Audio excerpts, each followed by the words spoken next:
Hi, welcome. My name is Hannah Brents, and this is Theology Therapist.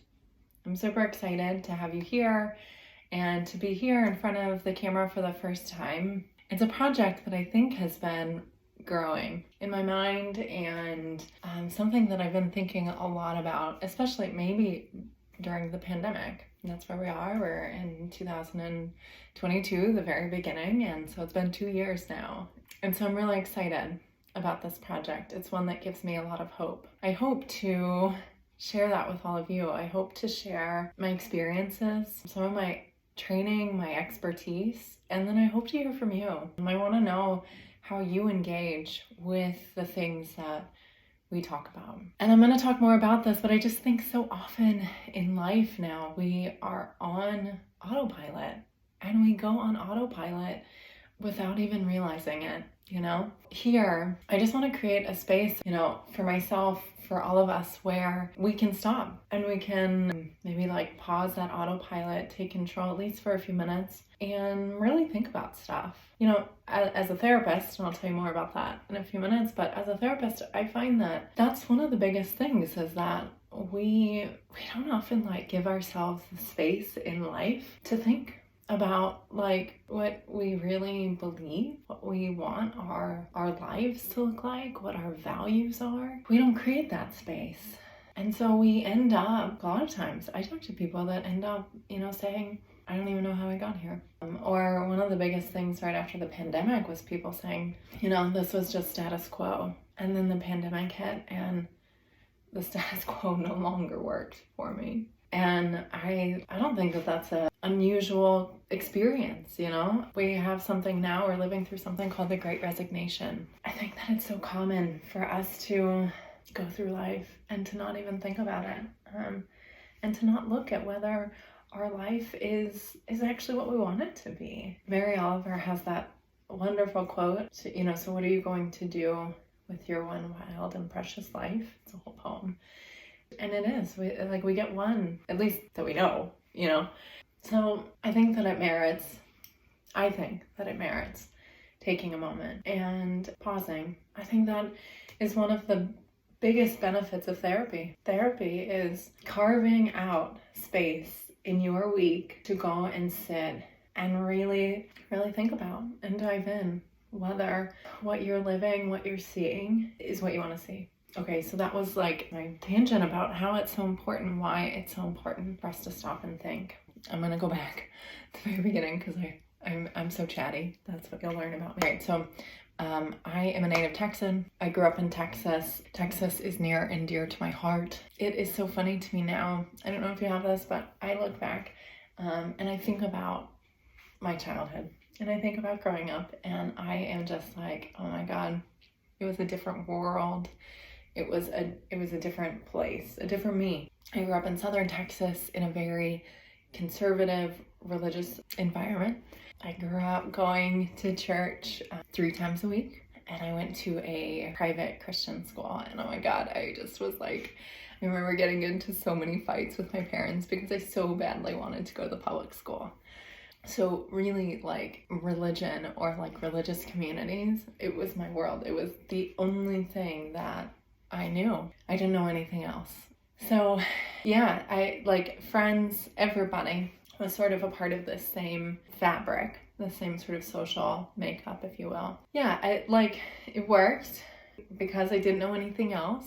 There were some moments, I think back now, there are some moments of hiccups, maybe, where, because of the denomination that I grew up in, has some pretty strict ideas about women and what women should be doing or not doing and the roles that they should be fulfilling. Because of that, and because that didn't really jive with who I was learning myself to be as a middle schooler and high schooler, I kind of come up into conflict with people every now and then. He also had experiences where I don't know if I was really digging into the story in the Bible. Well, gosh, the whole sort of Jesus story to me, it didn't really look a whole lot like the community of rules and exclusion that I grew up in. And so as I was headed off to college, I didn't know what to do.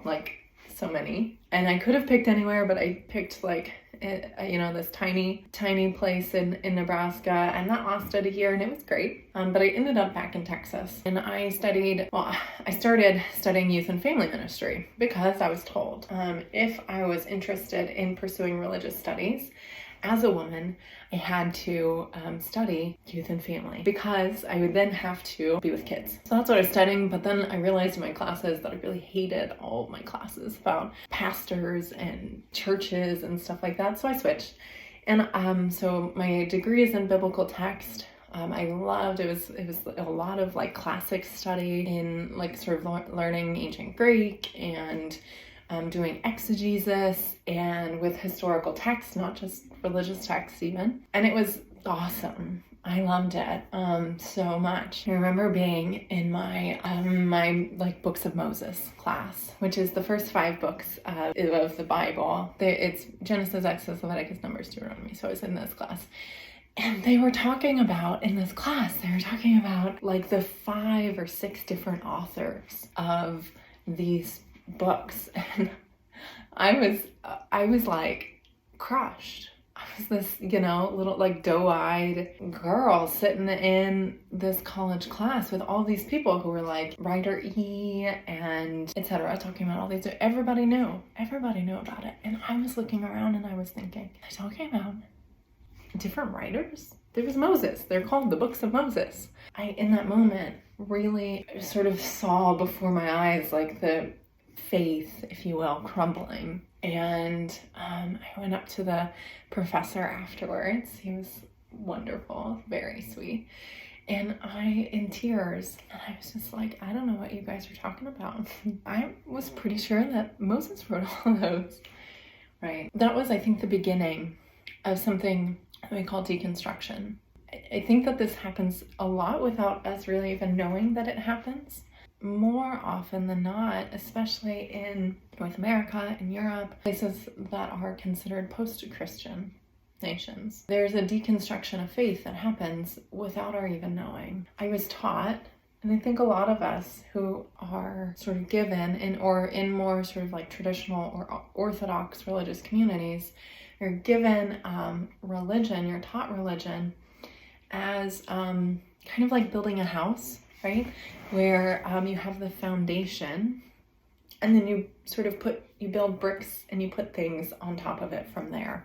But you have that foundation, and that changes depending on the denomination and even the religion itself, what that would be. But, in the tradition that I grew up in, that foundation was the Bible. I was studying biblical text, and I was learning that the religious teachings that I had been given, they weren't like true. They weren't accurate, or at least they weren't even the whole picture, And so that really just caused this like crisis of faith moment. I was really fortunate to be in a program, to be studying religion, and so I had sort of a way out. I had a way through that. I had examples around me of people who had done that, people who had questioned themselves, the teachings they had been given, and they'd come out on the other side. And in my whole life before that, I didn't have any examples of anybody who questioned the teachings, the religious teachings that they were given, and came out. Because essentially, if you questioned, you had to get out, you had to leave, right? And so kind of fast forward, I graduated from college, and I just thought, I know I want to do grad school, but I don't know like exactly what I want to do, and applications, I'm not ready yet. And so I ended up going on this trip, and okay, I don't tell a lot of people this, and I don't know if you're going to believe me when I say that, but I really don't, because it's not what I thought it was going to be. So I went, after I graduated from college, I went on something called the World Race. I don't know if you've ever heard of it, but essentially it was a like mission trip, right? So it was a religious trip where you're going to be sort of like volunteering, doing sort of like manual labor or helping out in their religious communities for like whatever their need was, teaching English. And so I went, and the world race is advertises it is 11 countries in 11 months. Sounded super exciting, you know, it sounded like the trip of a lifetime. And since I didn't know in grad school what I was going to do, I thought, I gotta go. I went on the world race, which now it's gotten a lot of heat in recent years, I think for good reason, but I'll leave that for another time. And it was like the complete opposite religious community that I grew up in, right? So I grew up, remember, super conservative, like Bible is the foundation, women can only do this or that or the other, but not a whole lot of things. And I went on this trip where it was more sort of, this isn't the denomination that they claim, so I'm not making that. But it was more sort of like Pentecostal type. It was a lot of like spiritual gifts. It was a lot about maybe speaking in tongues, and there was sort of like, it was much more sort of like, maybe if I was thinking about that foundation like metaphor that I was saying before, it's probably more like spirit, Holy Spirit or spiritual gifts. Might be more of that for this community. So one to the other, and I was such a fish out of water. It was real tough. You know, imagine going and with the same group of 50 people, but really like the same group of 6, and spending 24/7, literally, because you can't leave each other's side, together for 11 months. I think that it was one of the most growing periods for me, because I think I learned a lot about myself and about the world, for sure. I saw some weird stuff too. Like, that's just, I came back and I still didn't know what I wanted to do.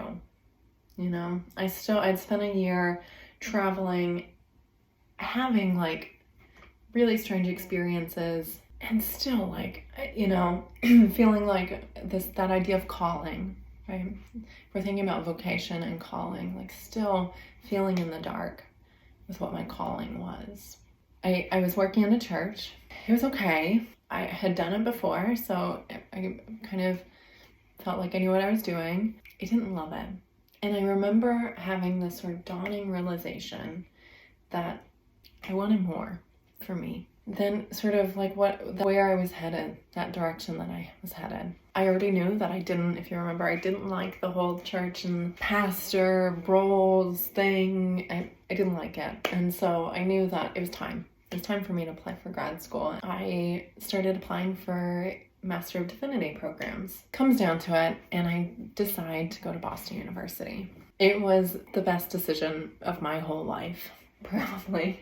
Second best decision of my whole life. I loved it. It completely changed my life. And you know, when I got for my admissions trip, I went and I was speaking in the admissions department, and the woman that I was speaking with, I still remember our conversation, and I was telling her about the fight, like the sort of struggle that I was locked in Texas, in the community where I was at, with being sort of like prescribed a role that I had to fit into. There being things that I couldn't do because I was a woman. Even being somebody who, Texas back then, was very sort of like progressive or liberal, religiously speaking, theologically speaking. You know, I was so tired of going to the car dealership, to the Cadillac dealer, and having to have a theological argument with the sales guy about my belief about, you know, sort of God and the Bible and like homosexuality. That's what that person wanted to engage me in, instead of selling a car. And so those were things that I was really tired of. You know, this woman in the admissions department, she just said, we're past that argument. That's not a fight that we're fighting anymore. I think that you deserve to rest in that for now. That's not a fight that you need to keep fighting. And that was a message that I needed to hear, because after so long of deconstructing, taking apart the beliefs about God and about the world and myself as a person that I had been given from the the time I was born, taking those apart bit by bit, and then like putting that up against this other sort of opposite sort of spectrum, extreme form of Christianity, and deciding that for me that wasn't it either. And so like finding myself to be religion to be important, faith to be important, but not really finding a voice anywhere. When Anna said that to me, I like knew, this is, yes, that was like sort of a salve for the wound. That was a balm, because I was tired of deconstructing. I was tired of taking things apart. I was tired of fighting. And I had been fighting an uphill battle with the community that I was raised in for my entire life, and I was just tired. So I went to Boston, and it was a hard learning curve. I'm just going to be completely honest. Going from, I thought that I was kind of arrogant, and I thought that I was immune to culture shock because I traveled quite a bit up into that point. But the move from Texas to Boston was like probably the biggest culture shock I've ever had. And so there was a period of adapting and kind of getting used to life and how life looks different, and getting used to being in a Master of Divinity program. And I met people there who were in a Master of Divinity program, but who did not call themselves, who like were Christian. For some of you, that's like, duh, Hannah. But for me, for somebody who had grown up in a community where only this kind of I went to church 3 times a week, and I went to a small Christian private school that I went to a church with a lot of those people too, and like it was only these people. And then for me, I remember the first times, my first few weeks in grad school, meeting people who were concerned with theology, who they didn't have the similar upbringing that I did. They may not have even had a religious upbringing. For me, it was like the sort of ground opening underneath me, and it was really like a moment of confronting a lot of what I had known to be true. And it was so good. And it wasn't so much deconstructing anymore. It was in that moment that I was beginning to reconstruct. And I was starting to rebuild what I know to be true, what resonates with me theologically, what I know about God, what I know about the divine, about others, about this world around us. And I just think that reconstructing is so much harder than deconstructing. I think that that's why we don't do it. Most of us, we just end up post-Christian. We end up, being raised Catholic and not practicing. And so I think that in a lot of ways that's the case, because reconstructing is really hard. It takes that time, and it takes that dedication to carve out what are the things, the time in your week to actually think about things that don't vie for time in your schedule. And I think that's the hard part. So the reconstructing began, and it was beautiful, and it was messy. And for the first time in my life, I really felt like I was starting to get a picture of God that I could actually really get behind. How did I end up becoming a clinician and a therapist? I was on this trip within the School of Theology. I was on this trip in Israel and Palestine. I was with some professors from the School of Theology, and there were some other students who were on the trip who were dual degree students. They were getting a theology degree, and they were getting a social work degree. All of my life, so remember back to when I was saying that I was going the degree, the pastory, youth churches route, because I was told that I had to. Well, 2 of the other things that they said, Hannah, why don't you become a techer? And I said, well, because I really don't like kids all that much. And they said, well, then why don't you become a therapist? Well, I don't know. I don't know that sounds all that fun either, because I want to do this. Why can't I do this, right? And so I dug in my heels and kept moving forward. Fast forward, we're on the beach in Tel Aviv, walking with a fellow student and professor, and kind of talking about, well, shoot, after I end my Master of Divinity, I'm gonna have to get a job. And what's that gonna look like? And so in sort of talking about that, talking with this other student, I realized that something that I had disregarded so long ago, and that I had fought a long time ago, is actually the merging of so many of my passions. So many of the things that I really care about. I went back and I got more information, and I decided that I was going to become a dual degree student. So I ended up graduating with my degree in social work and a Master of Theological Studies. And I just, even all throughout that program, even in social work, being able to sort of bring life and to a lot of the beliefs that I had been given when I was younger that were, I think, really hurtful. And so those were the things that I tended to focus on, I tended to study. So something like abstinence-only education in schools. That was something that is federally funded. That was something that I think is actually really hurtful to a lot of people. That was something that I got to study both in my theological education and in my social work education, right? You may wonder, like, okay, theology, therapy, like, how do they come together? Because, maybe you're like, I'm not religious, or I'm not a Christian, or I'm interested in therapy, but I don't think religion should have anything to do with it. And I can kind of get behind all of those things, being able to blend these two cares of mine, theology and social work, as in people.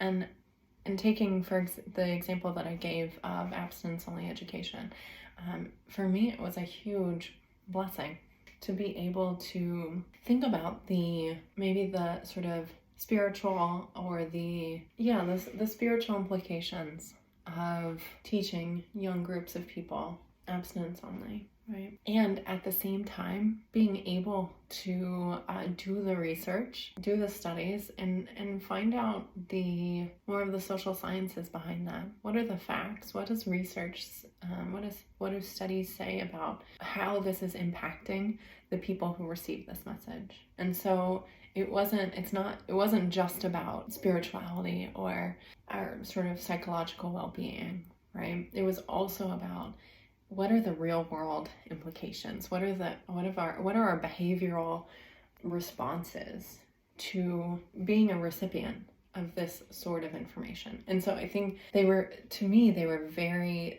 naturally complementary to each other. And it wasn't just behaviors, and it wasn't just, sort of our spiritual, psychological, philosophical sort of beings or beliefs. But they got to be both of these together. And that's why I think that theology and therapy together go so well. Because for me, therapy is simply the practice of my theology. I feel so grateful to be able to every day be and connect with people in a way that is hard to even do with our friends. It's hard to come in our friendships, in our relationships, in our families with such authenticity, with such, rawness. And I feel honored to be able to do that day in and day out. I also am grateful. I'm grateful that, my study of theology has prepared me in a lot of ways for reconstructing my theology, analyzing what are my philosophical and my theological beliefs about myself and others in the world, about God, or the divine, or the source that is sustaining all of this and all of us. Knowing where I stand on that allows me, I think, to be able to step in that therapy room and hold the space for others who are doing that search themselves. It has also helped me get clear on what my values are, what my beliefs are, knowing what is important to me that my life looks like, so that I can then take the steps to realize that. I think that makes it easier for me to have those conversations with people that I meet in the therapy room. Like I was saying in the beginning, we often don't give ourselves the time. We don't carve out the time to think about what our values are, what our priorities in life are, what we want our lives to look like, what's important to us, having walked that road and not ended the journey, but just being a little bit farther ahead, I think that it makes me uniquely able to hold that space and to have conversations with people about, for them, what's important. For them, what do they want their lives to look like? What's their priority? And how can we bring those values into life in order to realize them? Daily life look more and more like what's important to us. And so this is Theology Therapist. I am Theology Therapist, and I am excited to have you here. I'm excited to be here. I invite you to carve out the space in your daily life, to press pause on the autopilot so that you too can think for yourself. What are your values? How did you get here? To deconstruct and to not stop there. To reconstruct, to rebuild, to really know what you believe and know that you believe it. So, don't be a stranger.